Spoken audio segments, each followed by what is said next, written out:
A Bíblia diz assim, João, capítulo de número 19, versículo de número 28. Depois, sabendo Jesus que já todas as coisas estavam terminadas, para que a Escritura se cumprisse, disse: tenho sede. Estava, pois, ali um vaso cheio de vinagre. E encheram de vinagre uma esponja e, pondo-a num isopo, lhe chegaram à boca. Verso 30. E quando Jesus tomou o vinagre, disse: está consumado. E, inclinando a cabeça, entregou o Espírito. Amém? Somente até aqui. Você pode tomar assento nessa noite. Você tem toda a liberdade para adorar o Senhor, glorificar Ele nessa noite. E eu preciso dizer para você no início dessa ministração que ministrar sobre Jesus, sobre quem Ele é, quem Ele foi e quem Ele continua sendo para mim e para você é uma responsabilidade muito grande. Eu não sei para quem ministra, mas o meu coração se enche de temor quando nós vamos falar sobre o poder do nosso Deus, sobre a obra grandiosa que o nosso Deus fez, concluiu na vida de Jesus quando Ele caminhou por essa terra. E o nosso coração, ele se enche de temor, porque falar de Jesus é falar de alguém que não teve falhas, de alguém que não pecou, de um homem que manteve-se santo o tempo todo. Então eu digo para você que ministrar o Antigo Testamento, muitas das vezes ele traz alegria ao nosso coração. Ele traz talvez graça ao pregar, porque falar de um profeta do Antigo Testamento, pregar aqui sobre Elias, Eliseu, Jeremias, Ezequiel, Moisés, é algo que você vai contando as histórias. Mas chega um ponto na história do Antigo Testamento em que você fala, por exemplo, aqui do profeta Elias, e chega um momento em que Elias ele é elevado ao céu e a história de Elias ela conclui, ela para. Só que quando você começa a ler e começa a meditar sobre a vida de Jesus, você entende que chega um momento em que a Bíblia diz que quando parece que tudo está terminado, algo novo acontece. E é aí que quando a gente pensa que termina, algo novo começa e vira-se uma nova página na minha, na sua, na história da humanidade que crê em quem é esse Jesus. É por isso que isso me deixa um pouco com medo, trêmula em ministrar sobre esse Jesus. Só que o tema a qual essa campanha diz para mim e para você é: está consumado. E dizer que algo está consumado, se você for ver o significado disso, é: está terminado, está feito, está concluído, acabou.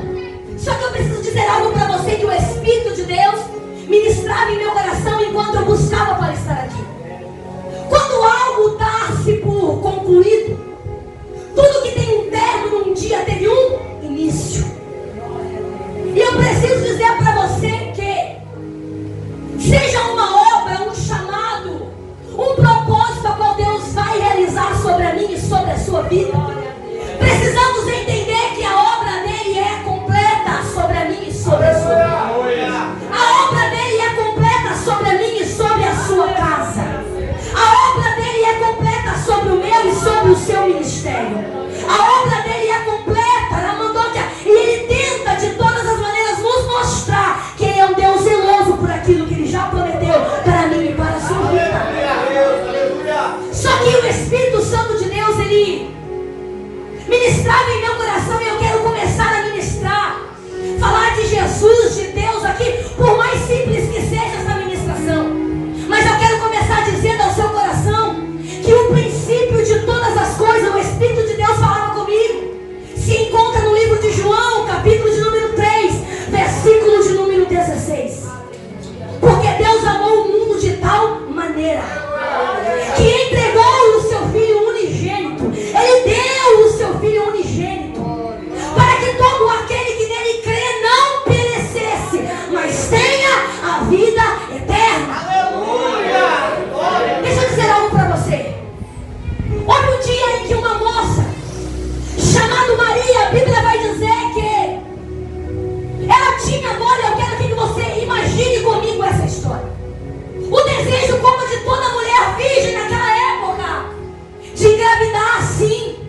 de ter um esposo, casar agora com um homem chamado José, que era agora da descendência de Davi.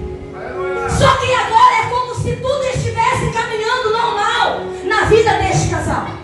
Só que a Bíblia começa a relatar para mim e para você, tanto em Mateus, no início do Novo Testamento, como também em Lucas. Eu vou ficar um pouco em Lucas e um pouco em Mateus, a partir do capítulo de número 1, para você entender que agora o Senhor, Ele vai começar a cumprir uma promessa.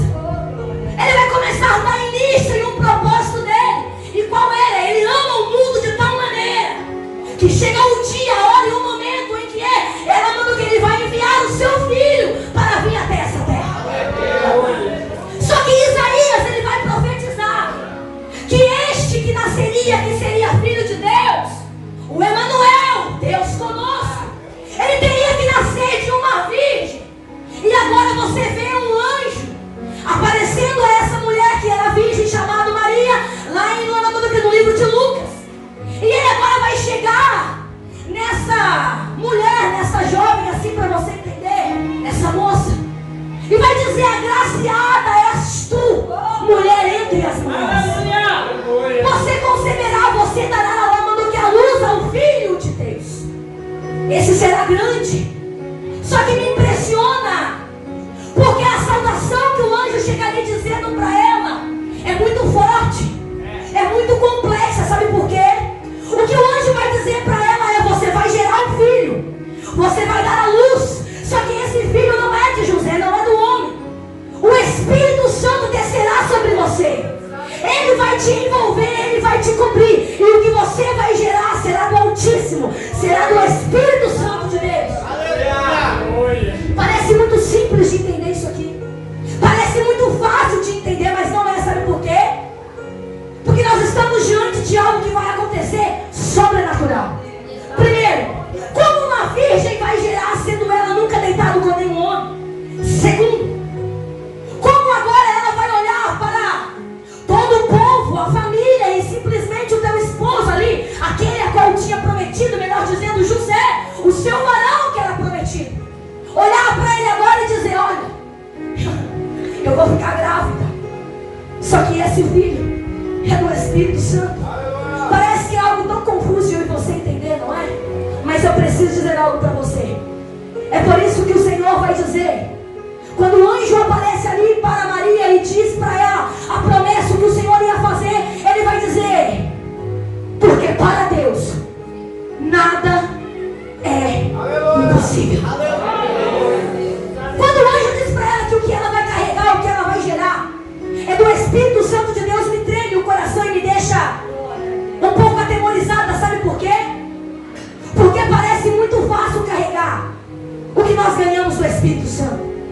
Parece muito fácil gerar algo do Espírito Santo, mas eu preciso dizer que não é.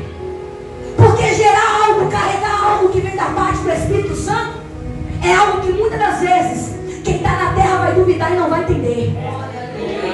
Carregar algo que vem da parte do Espírito Santo é algo que muitas das vezes parece simples em entender, mas quem não está na mesma atmosfera espiritual, quem não tem a mesma conexão, quem não tem fé, nunca vai entender. Mas eu tenho uma palavra no início dessa ministração para dizer para você: você crendo ou não, você carrega algo do Espírito Santo, porque Ele já plantou algo dentro de você que está sendo gerado.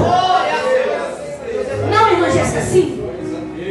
Seja um chamado, seja ele um ministério na sua vida, um propósito ao qual Deus olhou para você um dia desde o ventre da sua mãe e disse: eu tenho algo com você. E nós não carregamos porque queremos, porque somos bons.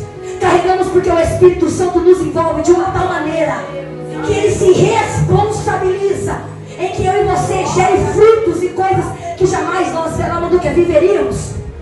Por exemplo, comigo, eu nunca imaginei ministrar a palavra, mas olha o que o Senhor faz. Ele nos molda, Ele nos limpa, Ele nos capacita.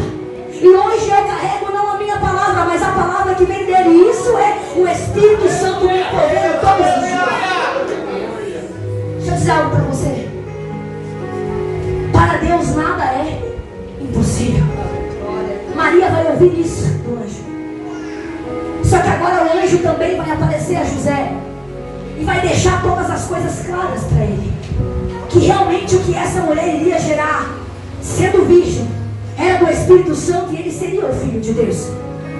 Os tempos vão passando, os dias vão se passando.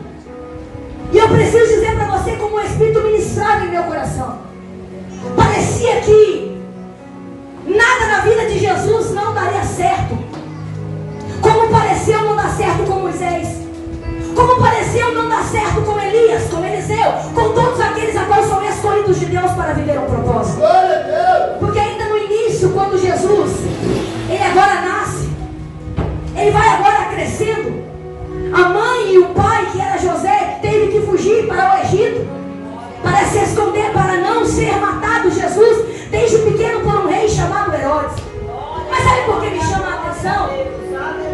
Porque o nosso Deus, quando Ele coloca um propósito e uma obra para ser iniciada nessa terra, Ele nos dá manutenção até o último momento. Ele nos guarda, nos capacita, nos direciona até o último momento.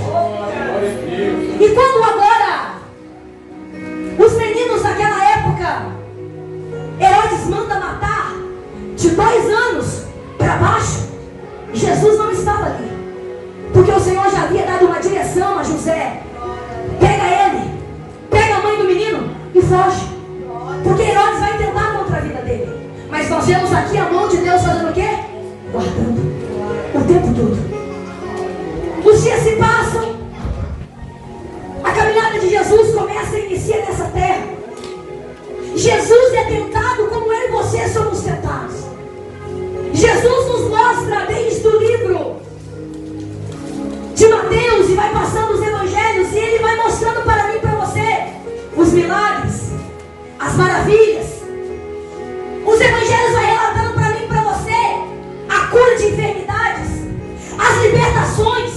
Mas o mais lindo que o Espírito Santo soprava em meu coração no dia de hoje, sabe o que é? A obra linda de libertação a qual Deus entregou na vida de Jesus. E por que a obra da libertação? Porque ele veio sim para libertar aquele que estava cativo na mão do inimigo. Mas ele veio para nos libertar da condenação do pecado. Ele veio para nos libertar da condenação, de toda a impureza, de todo o pecado, de tudo aquilo que um dia alguém poderia olhar para mim e para você e dizer: você não pode, você não merece, você não é digno, você era pecador, e para você não tem vida eterna, para você é morte, porque você é pecador.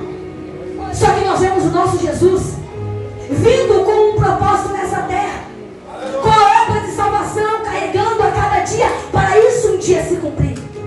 Só que sabe o que me intriga o coração? É que se falar de obra de libertação, eu digo para você que enorme foi a autoridade que Deus colocou sobre a vida de Jesus no ministério da libertação. Sabe por quê? Escute isso, você vai entender o que o Senhor está falando. Quando você vai olhar o Antigo Testamento, igreja, eu não encontrei, talvez os pastores aqui encontrem, e um dia sente comigo e me mostra, irmã Jéssica, olha, eu encontrei, mas eu, falha, pequena como sou, não encontrei no Antigo Testamento algum homem imposicionando a mão sobre a cabeça de alguém que precisava de uma libertação, eu digo para a alma, talvez a libertação de um espírito maligno, assim dizendo para você entender. No Antigo Testamento eu não encontrei um varão que venha e posicionasse as mãos e dissesse em nome de Jesus, seja liberto. No Antigo Testamento eu não encontro. No Antigo Testamento eu não encontrei Elias, Eliseu repreendendo um demônio. Eu vejo sim, quando eu abro o livro de Samuel, ali agora Saul sendo atormentado por um espírito maligno. Só que Davi vai ali com uma harpa ao mandado de Deus, e quando ele toca a harpa, o espírito sai de Saul. Propósito de Deus. Eu vejo os profetas de Baal conduzidos por Jezabel, ali que são totalmente aqueles que abrem a boca para profetizar através de espíritos malignos. Só que eu não vejo um homem colocando a mão e dizendo sai, porque há uma autoridade entregada do céu. Só que quando você abre o livro de Mateus a seguir, que é o Novo Testamento, e você começa a perceber agora que toda a autoridade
olhando para espíritos imundos e dizendo: sai dele, e em nome de Jesus.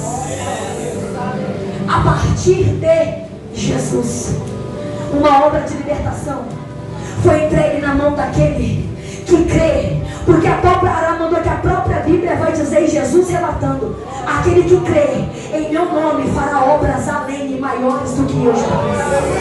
Eu preciso entregar uma palavra, porque o Espírito me coloca temor e eu vou entregar. Há um mistério muito grande que essa igreja tem levantado. Meu Deus. Há um propósito sobre a nave dessa igreja e o Espírito fala comigo. O pastor dessa igreja e esta igreja tem clamado por milagres. Tem clamado e crendo que o Deus que um dia fez torna a fazer no dia de hoje. E sabe o que o Senhor está dizendo para mim? É para crer mesmo, porque eu não mudei. É para crer mesmo, porque eu ainda faço e faço além do que você pode imaginar. Sabe o que o Senhor me trouxe aqui nessa noite para confirmar para essa igreja? Todo o propósito que está sendo apresentado diante das minhas mãos, eu sou um Deus fiel para cumprir. E essa igreja vai começar a colher frutos daquilo que tem colocado diante das minhas mãos. Porque tem muitos olhando e dizendo que é loucura. Muitos olhando e dizendo: não, isso é besteira. Mas sabe o que o Senhor diz para mim e para você? Quando começar a colher os frutos, vão entender que eu sou um Deus que ainda responde propósitos, responde oração, responde campanha. Eu sou um Deus fiel que ainda responde na nave de uma igreja. Foi entregado a autoridade, poder, revestimento para todo aquele que nele crê e faz no nome de Jesus. O propósito do nosso Deus, quando Jesus veio para essa terra e teria que baixar pelo momento de crucificação, pelo momento da cruz, era um plano de Deus, um plano de redenção. Ele precisava se cumprir nessa terra. Os dias se passam, Jesus cura, Jesus repreende enfermidade, Jesus liberta, Jesus faz paralítico andar, cego enxergar. Só que agora chega um momento em que da melhor maneira ele vai agora mostrar o último sinal, assim dizendo. Porque todos os sinais que ele realizava em milagres, curas, João vai relatando a divindade de Deus, mostrando que Jesus era realmente o Filho de Deus.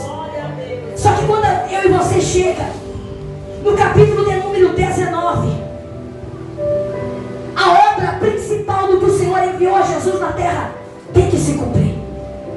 Foi fácil? Não foi. Porque para tirar a condenação de mim e de você, e trazer para mim e para você uma saída a qual não tinha, que era aonde todas as portas estavam fechadas, e você olha de um lado para o outro e a única coisa que você vê é o pecado, é a falha, é o erro de Adão, é o erro de Eva. E você pensa: vou carregar isso para o resto da vida. Por causa de Adão, ele pecou, ele falhou, e a humanidade inteira vai pagar por isso. Aí vem o nosso Jesus, através de um propósito do nosso Deus, para mostrar para mim e para você: um Adão afundou uma humanidade, mas um Jesus vai salvar essa humanidade. Agora chega o momento de cumprir-se o propósito de Deus. A Bíblia começa a relatar para mim e para você em João 19. E eu quero começar aqui no verso 17 em diante, rapidinho para você entender. Escute. E levando ele, diz o versículo 17 do capítulo 19, as costas, a sua cruz. Eu comecei a ler isso aqui, o Espírito falava comigo.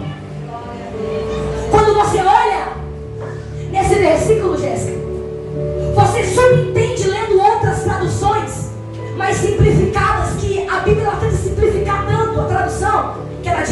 levando Jesus a sua cruz. Tem traduções que vai dizer: e levando Jesus a cruz que era sua. Trazendo esse versículo para mim e para você. A cruz é dele, a cruz é dele, a cruz é dele. Mas quando eu estava meditando nesse versículo, e eu li e dizia: e levando ele às costas a sua cruz, sabe o que o Espírito Santo falava comigo? Você está lendo aí, não está? Que nas costas dele ele levava a sua cruz. É porque não era dele, Jéssica, era sua. Não era dele, Jéssica, era sua. Eu vou repetir até você entender. Não era dele, Jéssica, era sua. Ele decide carregar uma cruz que era nossa. Porque olhar daqui para cima para você e dizer é sua é muito fácil. Mas a palavra de Deus é como uma espada, ela faz assim. A mesma maneira que sai daqui dizendo que é tua, ela mandou que ela vem daí para cá dizendo é sua também. Só que ele vai carregar essa cruz. Fazia parte do propósito da obra de Deus. Porque para pagar o preço pela remissão dos pecados, o preço seria de sangue. Só que ele carrega a cruz. A Bíblia conta para mim e para você detalhado no livro de João. Os açoites, a zombação, porque a zombação maior era: ele se diz ser rei dos judeus,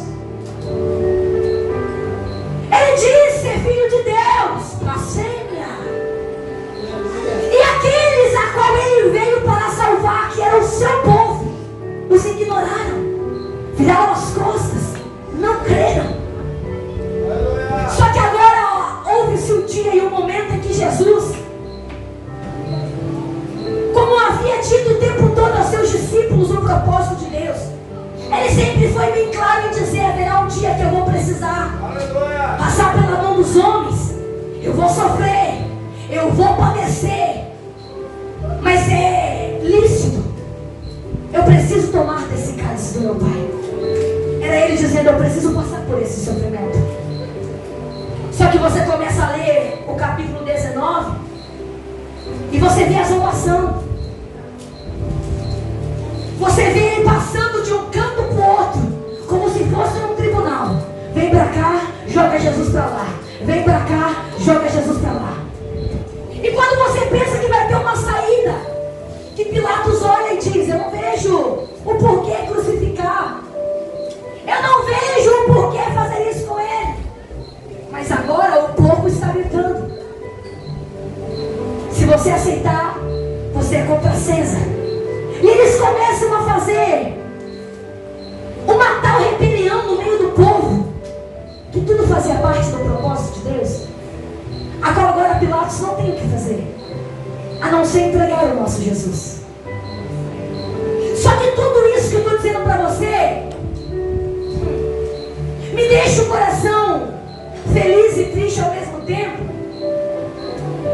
Porque o tema dessa campanha, os versículos a qual nós lemos, a Bíblia diz que Jesus sabia de tudo.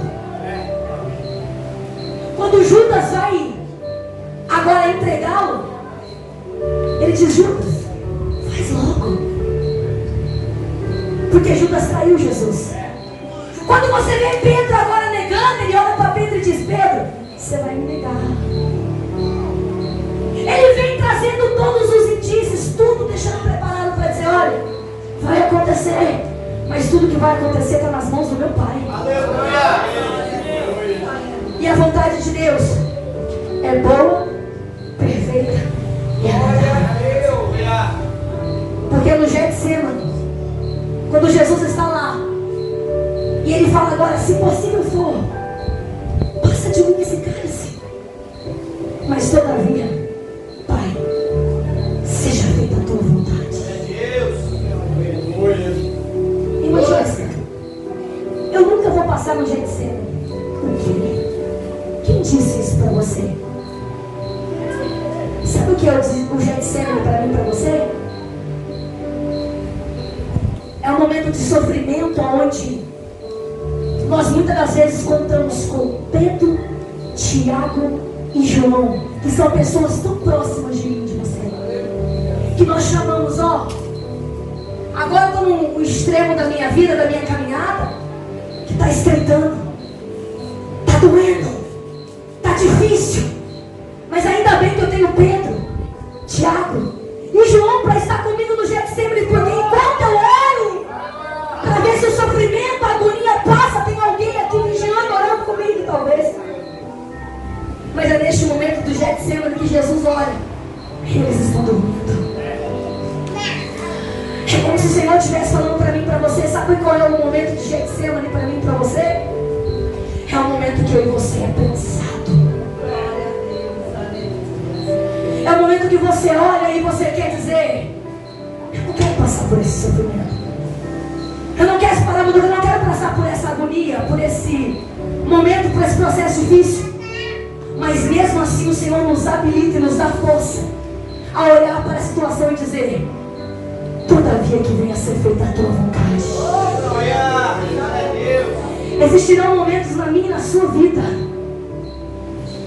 que nós vamos pensar em desistir, que nós vamos pensar em parar, porque estar com Ele, caminhar com Ele não é fácil.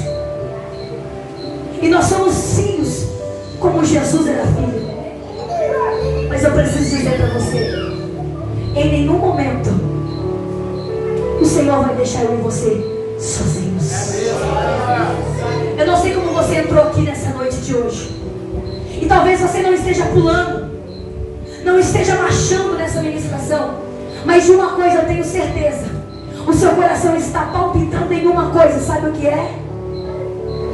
Ainda bem que eu conheci esse Jesus.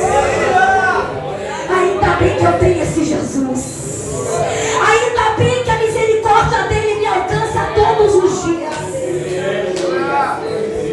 Porque é melhor chorar no Getsemane do que já ser caramba, do que ter sido enterrado a 7 palmos da terra. É melhor sofrer no Getsemane, no momento de ser prensado e moldado, do que viver aonde eu estava, no alcoolismo, nas drogas, no mundo da prostituição. É melhor passar no Getsemane com Deus do que estar nesse mundo sem saber quem Ele é.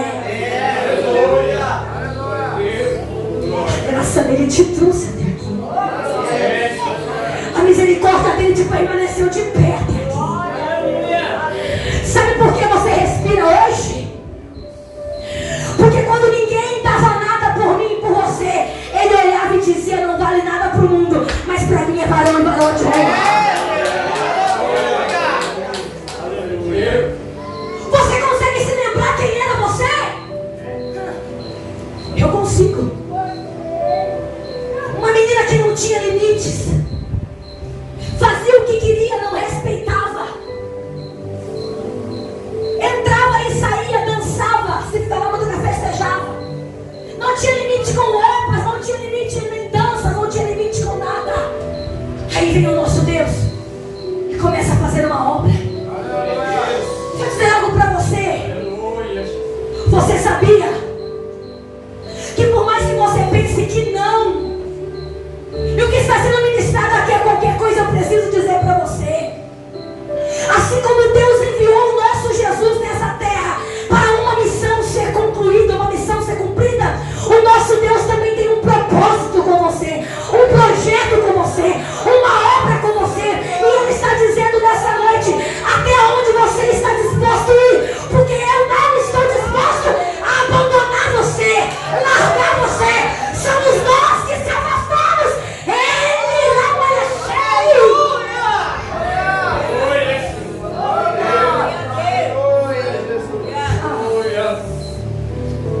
Quando falhamos,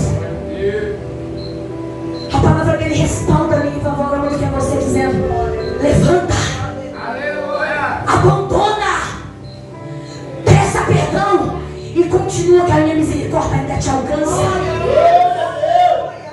Quando estamos fracos, sabe o que aprendemos aí no mundo, aí fora, quando não estamos na presença? Não está dando certo? Larga tudo, abandona. Está sofrendo, está doendo? Se mata, perde a vida. Mas na presença do nosso Deus, não.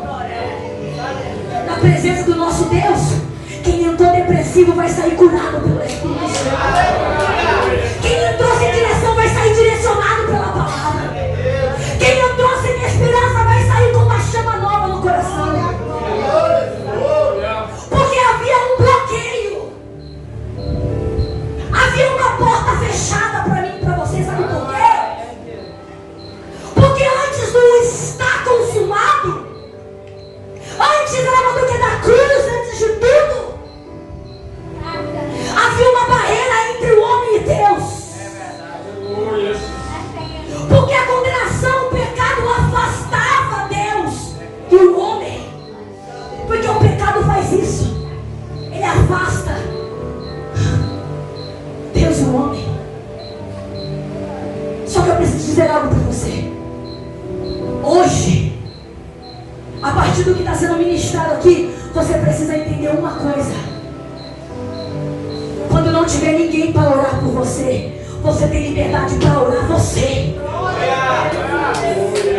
Quando não tiver ninguém para talvez na sua casa orar por você, estender a mão por você, tem o Espírito Santo que está sondando as tuas almas no ouvido do Espírito. Deus de poder e glória.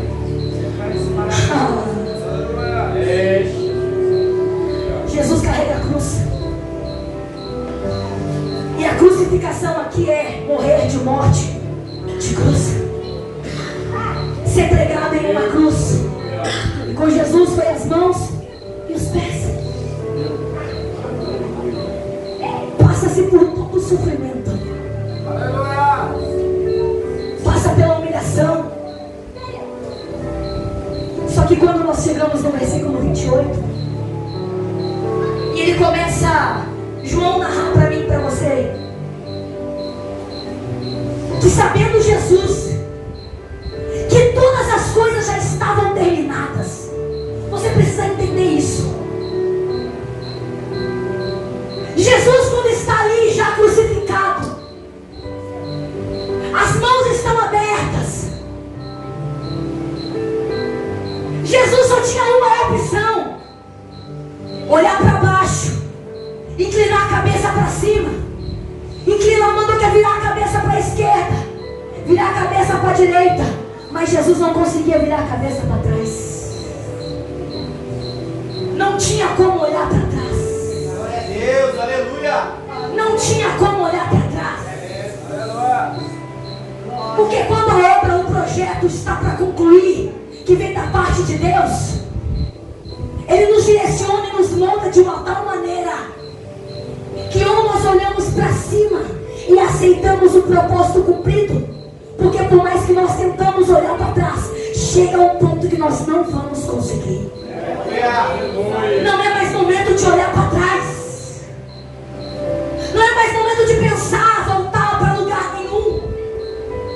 O Senhor diz para mim e para você: você está vivendo, e a igreja está vivendo os últimos dias.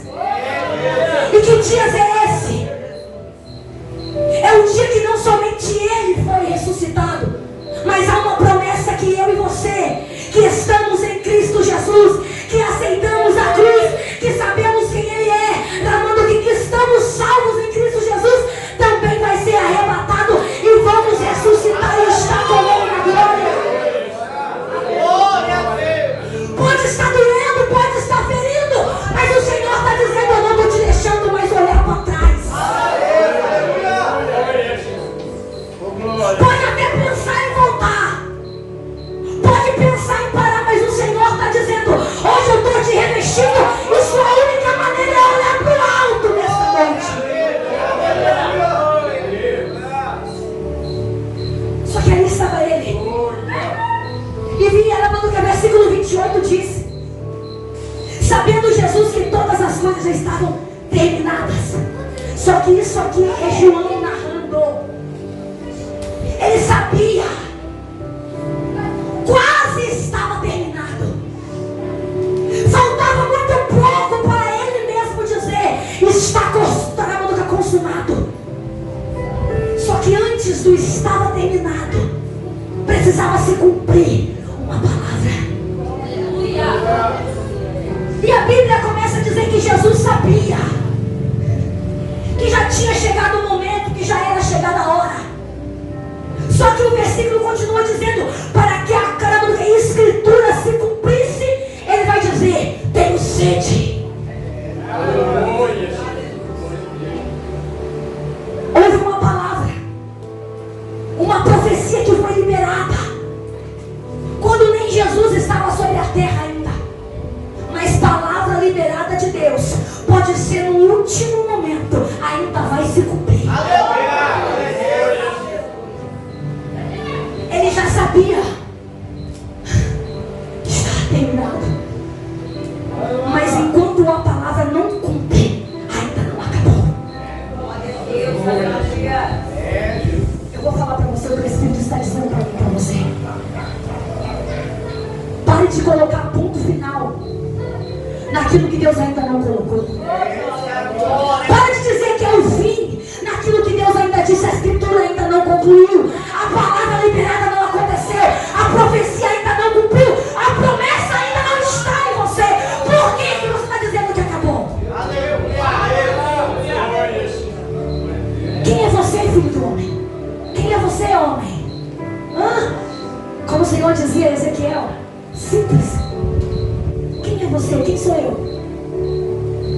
Estava terminado, ele sabia, mas a palavra ainda tinha que cumprir. E ele agora vai dizer: tenho sede.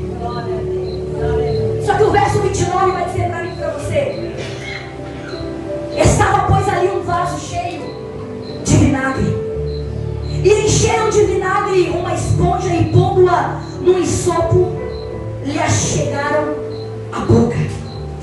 Eu quero te fazer uma pergunta, como o Espírito falava comigo. Jesus pediu água para beber? Não. Jesus disse: tenho sede. Porque não adiantaria pedir água, sendo que a palavra que tinha sido liberada é: eles vão te dar vinagre. E Jesus sabia disso.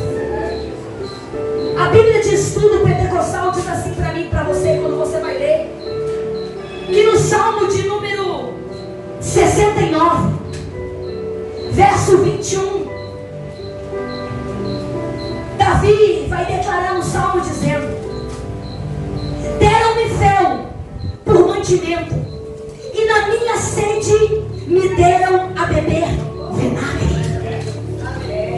Neste Salmo de número 69, fala do sofrimento de Davi e do que está por vir ao Messias sofrer também futuramente.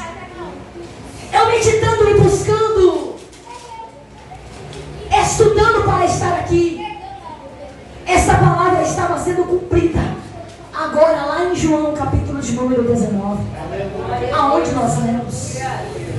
E o que você vai mais enxergar, escute que eu vou finalizar, dentro do capítulo de número 19, quando as coisas estão para terminar, quando as coisas parecem que já estão terminadas, sempre no capítulo 19 vai dizer: e para se cumprir a escritura, e para se cumprir a escritura, e para se cumprir a escritura, tudo que foi liberado vai ser cumprido. Precisamos entender isso, igreja. Nenhuma palavra que é liberada de Deus volta. Céus e terra passarão, mas as palavras dele não passam. Quando ele vê que a profecia que precisava ser cumprida é pedir, dizer que tem sede, porque lhe daria um vinagre. Aí agora então os soldados ali, os que estavam ali, vão molhar a esponja no vinagre, vão entregar para ele. Quando ele bebe o vinagre, diz o versículo 30, quando ele toma o vinagre, quando ele diz: pronto, até aqui a palavra cumpriu, até o que tinha que cumprir aqui, e ele agora sente o gosto, ele toma o vinagre, ele vai então declarar dele. Não é João aqui narrando mais como narrou no 28, sabendo Jesus que estava terminado, não. Agora é Jesus que vai declarar: está consumado. Vou ser breve, você vai entender o que o Senhor vai finalizar dizendo para mim, para você. Está consumado. Quando você olha para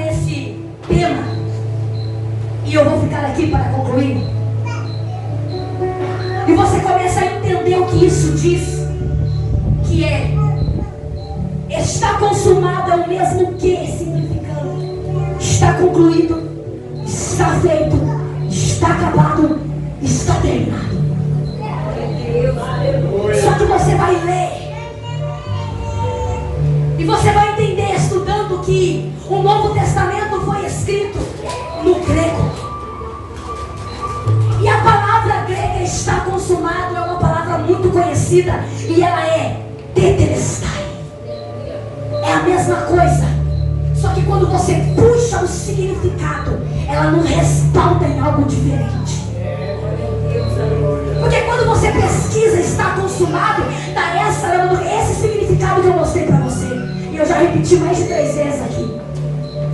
Só que quando você busca a palavra no original e você busca tetelestai no grego, além de dizer que o significado é está consumado, ela me respalda dizendo está pago. Isso aqui muda muita coisa. Por quê? Porque olhar para um está terminado é alguém que não crê. É alguém que não sabe o que é propósito de Deus. É alguém que ouve está consumado, simplesmente acabou. E olha para Jesus na cruz dizendo: ei, o seu povo crucificou e acabou mesmo para ele. Isso aí está terminado. É algum incrédulo que não cria e que dizia: isso, Pilatos, crucifica ele, faça com que ele, que se diz o Messias, que se diz o rei dos judeus, morrer. Então, quando alguém neste momento ouve está terminado, acabou, está concluído, alguém diz isso, ele morreu, acabou tudo. Só que quando você vai entender tetelestai e você diz está pago, nós entendemos que esse está pago é o propósito de Deus. Porque o que estava sendo pago nunca terminado ali, o que estava sendo pago ali era a dívida de todo ramo do que é o meu e o seu pecado. Não estava terminando o que o Senhor tinha de propósito, não. Estava sendo pago aquilo que homem nenhum poderia pagar. Só Jesus, o nosso Salvador. Quando Jesus morreu na cruz, e ele vai à cruz, é para que pudéssemos ser salvos dos nossos pecados e ter a vida eterna. Por isso Deus diz, desde o início dessa mensagem: Deus amou o mundo de tal maneira, envia o seu Filho unigênito, para que todo aquele que nele crê não pereça em pecado, não pereça na dívida, porque não terá mais dívida, mas para que tenhamos vida eterna. Nossa dívida foi paga. Jesus veio para consumar a obra de Deus, a salvação, a fim de pagar o preço. Tetelestai, está pago. Eu não daria conta de pagar esse preço, porque pecamos e falhamos todos os dias. Mas aonde parece que vem uma nuvem nos encobrindo de apontamentos, muitas das vezes de calúnias, até mesmo Satanás dizendo: você não é, você não pode, nós não somos mesmo e nunca poderemos nada. Mas enquanto ela mandou que ele ainda é advogado, eu ainda tenho chance de salvar.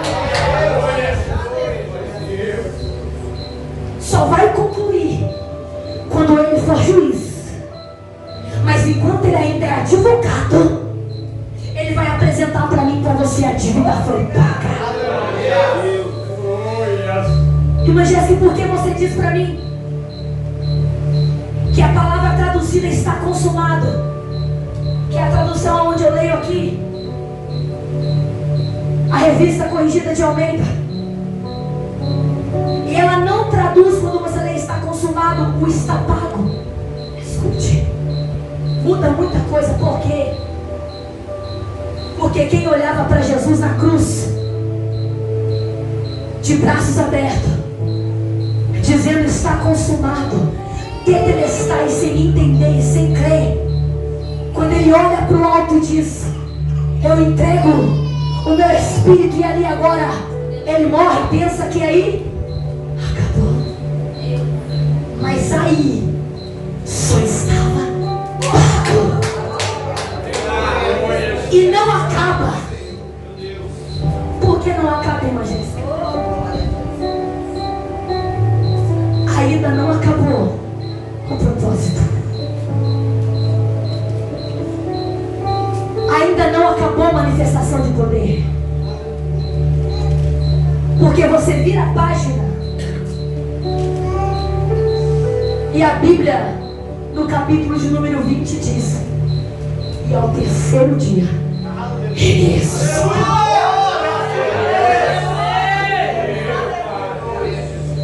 Está pago, mas ele está vivo.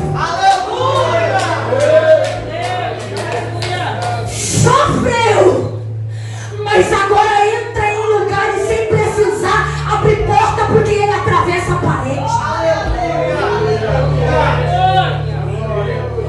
Está pago a dívida, mas ele ainda olha para Tomé e diz: Tomé, toca aqui na mão que é no furo, olha ao meu lado onde foi furado. Eu não estou morto, eu estou vivo. Quando o inimigo olha e diz: acabou.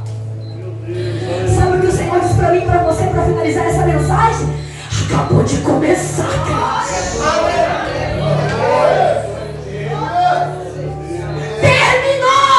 Terminou a dívida que você tinha, porque ele pagou. Deixa eu dizer algo para você.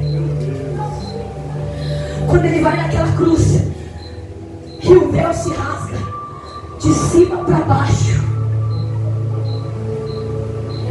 o homem começa a ter proximidade com Deus.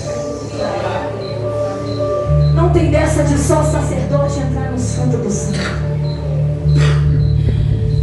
Agora é acesso livre para você e o Pai. Quando alguém olhar para mim e para você e dizer: acabou, viu? Terminou. Você vai olhar para a mão para alguém e vai dizer: não acabou não. Porque mesmo quando cessar a oração aqui, eu ainda vou adorar lá. Quando eu parar de ceiar aqui, eu ainda vou ceiar lá. A única coisa que vai terminar aqui, sabe o que é? Tristeza, choro, guerra. Porque lá no céu, na vida eterna, não vai ter tristeza, não vai ter choro.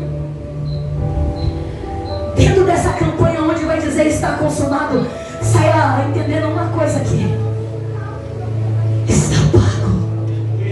Aleluia. Mas foi aberta uma porta para mim e para você que não era aberta. A porta da salvação. A libertação dele é completa na minha e na sua vida. O mesmo do que Jesus, que tem poder para repreender demônio, aquele que tem poder para olhar para mim, para você e dizer: você pode ir para o céu e morar na vida eterna. E ter a vida eterna, melhor dizendo. E ao terceiro dia, sendo ainda muito cedo, Maria Madalena vai ao sepulcro. E quando ela pensa: roubaram o corpo do meu mestre, varões de branco vão dizer para ela: está aqui. E quando ela vai dar de olhar para trás, Jesus aparece na frente dela. Ela não reconhece, mas quando ele chama ela pelo nome, Maria, ela vai dizer Rabone. Era ela dizendo: eu conheço a voz do meu mestre. Aleluia. Sabe o que o Senhor está dizendo para mim e para você? Você conhece a minha voz nesta noite. E o Senhor está dizendo para mim e para você: ei, naquela cruz eu paguei o preço. E quando alguém olhar para você e dizer: daqui você não vai mais, daqui você não consegue mais, tem um Jesus olhando para mim e para você e dizendo: eu ressuscitei dos mortos. O que é que pode te impedir de viver alguma coisa? Conclua essa ministração dizendo algo para você. Aonde todos olhavam e diziam: acabou para ele. Ele ressuscita no terceiro dia. Entra onde estão os teus discípulos com a porta trancada, porque todos estão com medo. E sopra o Espírito Santo neles. Aleluia, Deus! E assim Ele faz comigo e com você. Glória a Deus! Que o Espírito Santo de Deus reavive a sua alma aqui nessa noite. Para você ter uma certeza: eu só vou parar quando a obra estiver concluída. E nós não vamos parar aqui, porque quando pensarmos e o povo pensar que acabou aqui, nós vamos estar com